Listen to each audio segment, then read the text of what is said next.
Hi everyone. So recently you would have read the news that Parag Parikh FlexiCap Fund is sitting on a cash reserve or cash ratio of roughly 22%. So if, for example, you as an SIP doer would give Parag Parikh 1 lakh rupee, then out of that they will save roughly 22,000 rupees on the sidelines and only invest 78,000. Now this is a very large chunk of money that they are saving in liquid format, in cash format right now. Now, does that strategy make sense? Because Parag Parikh is not the only one who is doing it. If you go back 4 or 5 months back, then Mr. Warren Buffett was also doing the same. A bunch of mutual funds in India have also started to realize that the valuations are a little bit rich. So they have started to save some cash on the sides.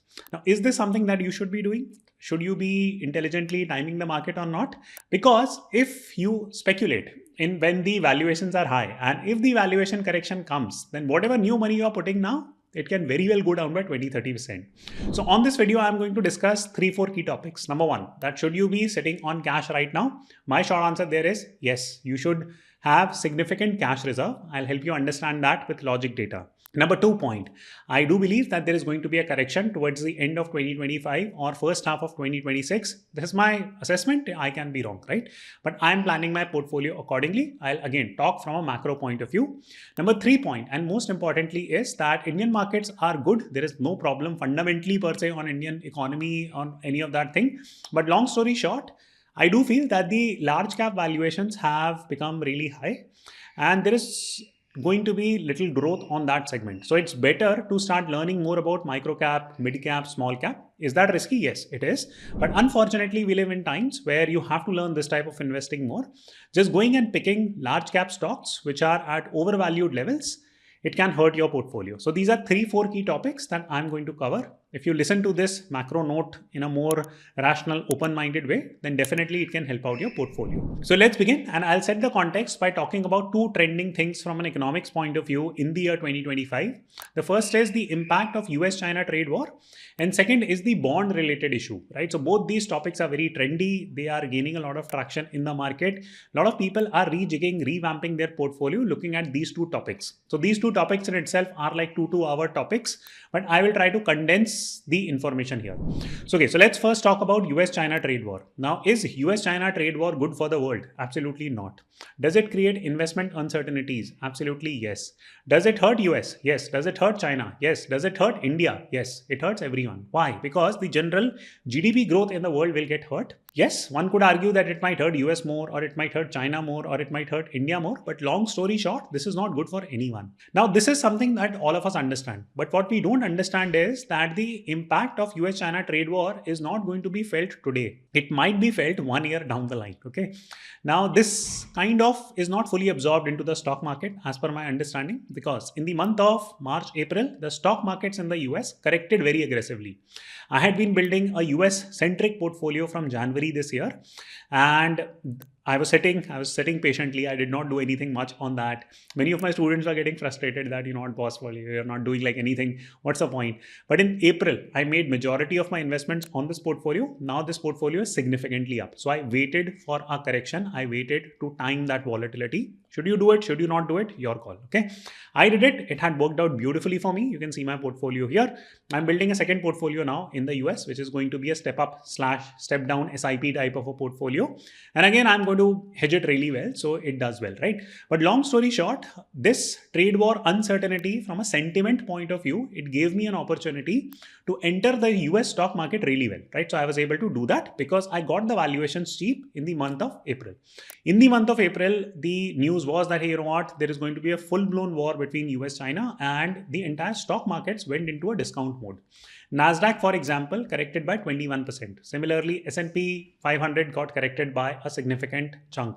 Now, these type of opportunities come very rarely, once every 3 to 4 years. But that is not the point that I want to highlight. The point that I want to highlight is more fundamental in nature, and for that you need to understand why do stock prices correct. Now, stock prices primarily correct due to two key reasons. One is there is a fundamental reason, And second is that there is a sentimental reason. Now, what happened in March, April of this year was a sentiment play, that there was too much news on US-China trade war, and as a result, people assumed the worst and the stock market corrected. There was a 20-25% dip. Whoever bought it is happy. Whoever missed the bus, they are saying that, you know what, okay, US-China trade war, it doesn't impact. But what they are not realizing is that, see boss, this is going to have a fundamental impact. The US-China trade war is not good for anyone, especially for corporations, because if you think rationally, what do stock markets eventual results depend on? For example, if you're buying a company like Google or Bajaj Finance or HDFC Bank, the most important aspect is something called as corporate earnings. And this is a forward-looking thing. Forward-looking things means that, hey, the stock performance of, let's say, whatever Google or Bajaj Finance or HDFC, this all depends on how they are going to perform or what their revenue and profit growth rate would be like 12 months from now, right? This is a very, very important bit because sentiment-wise, the stock market has already kind of gone down, came back up. But now fundamentals are at play. Now, what has happened in March, April is that the US-China trade war has spooked a lot of corporations. They might not be opening up their wallet, making a lot of investments due to climate uncertainty regarding investments. A lot of stuff happening. So investors like certainty. Since there is no certainty, there is no clarity, a lot of this money which was supposed to be put will not be put in the short term. Okay, so there will be a slight delay. So you can assume that there will be a 6-month, 12-month lag, whatever fundamentally happens now.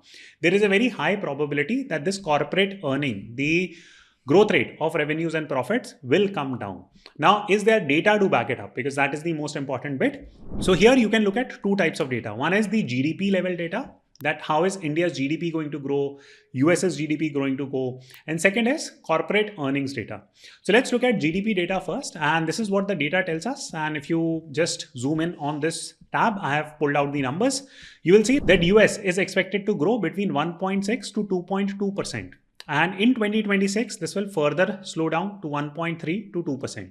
Now, what does this translate to? It translates to the fact that the corporate earnings are going to grow slower. This is very, very important aspect because GDP is not made up of some random number, right? There are companies like Bajaj Finance, HDFC, Google, Amazon, Facebook. These are the companies that are posting results, growing revenues, adding value to the GDP, and eventually it reflects in an aggregate format on the GDP numbers.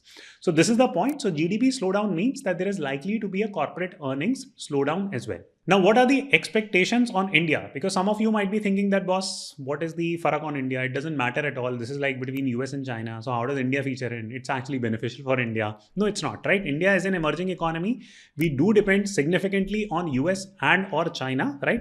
And here is what the assessments tell us. This is not my made up number. This is what a lot of analysts have worked on these numbers, and they are expecting a 20 to 40 basis point dip on the GDP numbers. Now, this is not the problem. The problem is that India at a point like 3 years, 4 years back, it was expected that we will grow on an average on a decade basis around like 7.5, maybe around 8%. But now last year we grew at 6.5.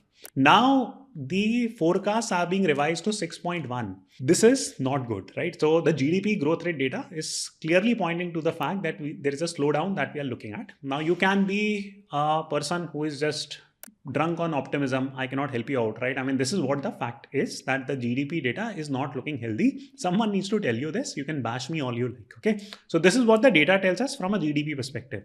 Now, how does this reflect into the stock market? That what is the growth rate of the stock market? See, under a typical circumstance or a normal situation, Indian stock market grows at roughly 12 to 14%, or the corporate earnings grow at like maybe 15%. Now, as a result, Nifty 50 grows at like 12-13%. Now, why is that the case? Because if you look at like small cap companies, they will typically grow faster. Mid cap companies will grow faster, and large cap companies will slightly grow slower because of the size or because of the fact there is a slightly lower risk. Now, long story short, if we were to do a forecasting analysis for Nifty 50 growth rate, right now, it is being expected that Nifty 50 will grow at 10 to 12% CAGR. Now, if Nifty 50 is growing at 10 to 12% CAGR, it means that the expectation is that the corporate earnings will also grow slower in India. So this is the forecast. Long story short, if I have to quickly summarize it, the first key takeaway from the video is very simple. That, see boss, The GDP slowdown is very real. This is fundamentally going to hit. Now, we don't know when it is going to hit. Maybe 6 months, maybe next month, maybe like 1 year from now, maybe 2 years from now. We can be off about that time thing. But the GDP slowdown is very, very real. And this reflects in corporate earnings. Now, just to complete this loop and to set the context with the last image, you can see that the Nifty 50 corporate profit growth rate in the last 5 years was 13 to 15%. Now, this is expected that this will go between 10 to 12%. Now, as a result, whatever money you are putting today, do not expect it to grow on Nifty 50 by more than 10-11%. This is the reality. Your wish, how you want to process this, right? So this is where we stand. I'm not trying to paint a pessimistic image or an optimistic image. I'm just giving you very realistic numbers, what data tells us. Okay, so this brings us to the second point that, okay, fine, this is like regarding the growth forecast. But what if the valuations right now are very cheap? For example, if Indian market is very cheap, US market is very cheap, okay, fine, the growth rate might be slow, but because we are buying at such discounted valuation, it's okay to buy, right? I mean, because we can always flip it. So let's study whether the valuation wise, Indian market, is it at a great level, or the US market, is it at a great level? So let us do a quick analysis there, right?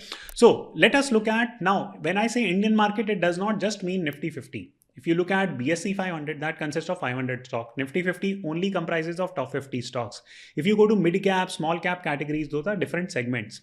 So it depends on which segment of the market you are interested in studying. So I'm going to study Nifty 50. And tomorrow on my member community, I'll write a detailed note about different other segments that might not be overvalued, and you can do the valuation analysis there. Okay.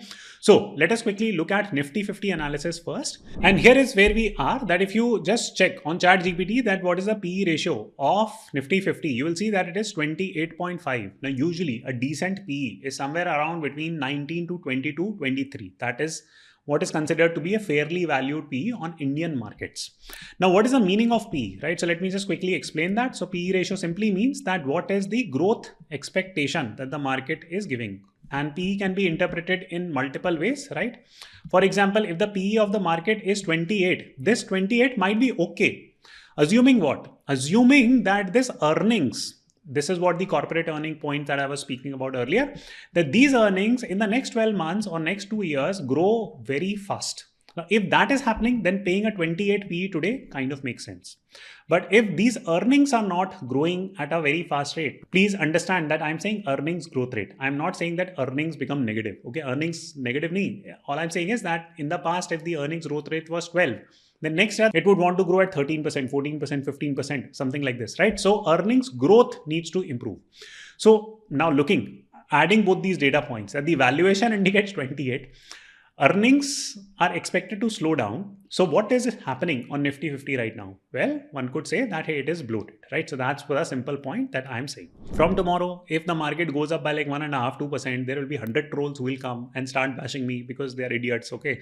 Now, I will just quickly set context there a little bit, because so that it does not disinform you in any way, right? See, let's look at Nifty 50. This is the fundamental analysis of Nifty 50, what I did. Okay. But here, if you take a look at technical analysis, this is the trading channel for Nifty 50 over a long frame. And here you will see that we are somewhere here. So technically, the Nifty 50 can go in the overvalued zone, right? If it hits there, it is definitely overvalued, right? So at this point, I will say, you know what, okay, then Nifty 50, you made this video today and Nifty 50 is up by like whatever, 12%, you lost, haha. No, it's not like that, guys. I mean, for 12%, you should not be taking that level of headache. This is a much more complicated, nuanced discussion. But long story short, fundamentally speaking, markets are slightly overvalued. That's the point. Technically, yes, the data tells us or charts tell us that they are not. If you're a swing trader, fine. But if you are a fundamental investor over a long term, then yeah, this market is slightly different for you. So that's the point that I'm trying to outline. So then comes the next point, that why is it that the Indian market, or Nifty 50 especially, is getting in that overvalued zone? So just to prove this point, now let me show you the month-wise SIP data for the last 5 years. And there is a very important point that I will prove, right? So here is the month-wise data right from the year 2020 all the way till 2024, 2025. Right now, for context, this month, the total SIP inflow in India was 26,000 crore, right? So every month, this amount of money comes into the SIP market. This is collected by someone called as DII, or Domestic Institutional Investors. These are companies like HDFC, AMC, Nippon India, etc., etc. They take this money and then they go and buy what type of stocks? Primarily Indian stocks, right? Indian stocks. And in a way, this entire power of 26,000 crore, right, of SIP money allows us to manage Nifty. Now, what is the meaning of Nifty management? That Nifty, in case people are selling Nifty, then these DIIs can become counter buyers. They can buy Nifty and kind of save these stocks from falling too much. So this is the game. This is what is happening. And by mandate, because 90% money of this money keep going to the Indian stock markets only, we are now in a slight bubble, so to say. Okay. Now, think about this, right? And here is like a beautiful data point, right? That in April of 2020, the SIP inflow was 8,000. And what was the Nifty level in April 2020? Well, it was somewhere around 8,500. This was the COVID low. And what is the Nifty level now? It is somewhere around 25K. So SIPs tripled 3 times. This is the SIP inflow, and Nifty also tripled. Now, important question to ask now is, because if you're sitting in 2024, 2025, and you're wondering that, okay, today I'll put like 1 lakh rupee in Nifty 50 or Indian stocks, and I'm expecting it will go triple in the next 5 years, the way it has happened in the last 5. Would that happen? Well, for that to happen, what needs to happen? Well, even this has to go to like 75K. That's a common assessment. To analyze this question and investigate this further, you need to, number one, ask a question that, hey, why did the SIP's inflow became 3x? And there are 2-3 points. The first key point is that the ease of investing is at its peak. And when did this started taking shape?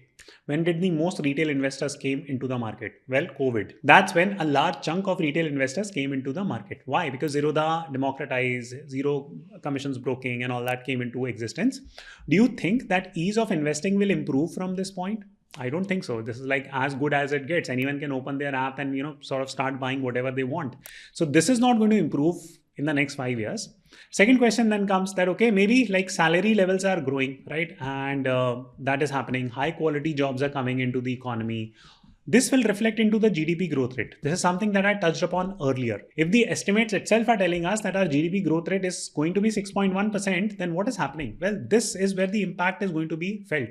Now, what has happened in the last 10 years, that our savings to GDP has gone down dramatically, right? This is at a 4-decade low. This is again not a number that I'm making up. This is a fact. You can again look for it. You can yourself investigate. Now, if savings to GDP is going down, what does that mean? That, people are liquidating some bit of their investments. For example, people had gold, people had land, people had some other asset classes, silver or whatever, like copper. They are liquidating it and bringing into the stock market. This is like farmers. You would have heard of the story that some farmer's kid is studying at like a top UPSC prep institute in Delhi. And then you will start believing that, that farmer must be really rich. Why, if that farmer has sent his son or daughter to study for a UPSC coaching institute in Delhi, he might have done it by selling his land or a house. Okay. So that is what has happened, that because the growth rate from other assets was not being seen that high, people have liquidated a bunch of their assets, moved it to the stock market. So therefore, you're seeing this crazy SIP flow, right? So this is a fact. Now you can do your prognosis that if this number of 25K is going to go to 75K or not. I don't think that this is going to happen. We are going to see a moderation where we can expect a 10-12% return on the markets. This is an honest analysis on those bases. Now, some people will get super angry, and if the market runs up by 5% tomorrow, they will come on this video, start writing a lot of abuses. So let me explain it to you a little bit more context here. See guys, basically the viewpoint that I gave, that's a fundamental viewpoint. That's for fundamental investors. It's for people who are looking to put their money for 3-5 years in a good growth instrument and stay put. Okay. If you're a technical investor, then maybe stock market has a potential to give you another 10-12% run up here. This is what the technicals are telling us on Nifty 50. This is the trading channel for Nifty 50. If you're trading this channel, nothing wrong, right? In fact, I myself would be trading this channel a little bit, right? That does not mean that I'm going to leave this money over a 3-year, 4-year basis or something like this. Whenever this technical target is met, I will sell it, move on.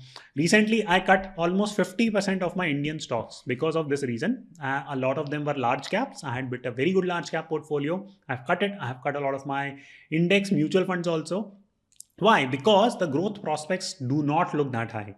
Then comes a very natural question that, hey, on one hand, you're saying that Nifty 50 is not that great. Maybe it is overvalued, that stuff. And on the flip side, you are saying that mid cap, small cap stocks are good and you might be rotating capital here. Is that true? Yes. So I do agree with this fact that the opportunity in India actually lie in mid cap, small cap, micro cap stocks. Are they risky? Yes. But that is where the opportunity lies. Why? Because Nifty 50 is little bit overvalued. Now, again, going back to that very quick story that Nifty's PE is roughly around 27, 28.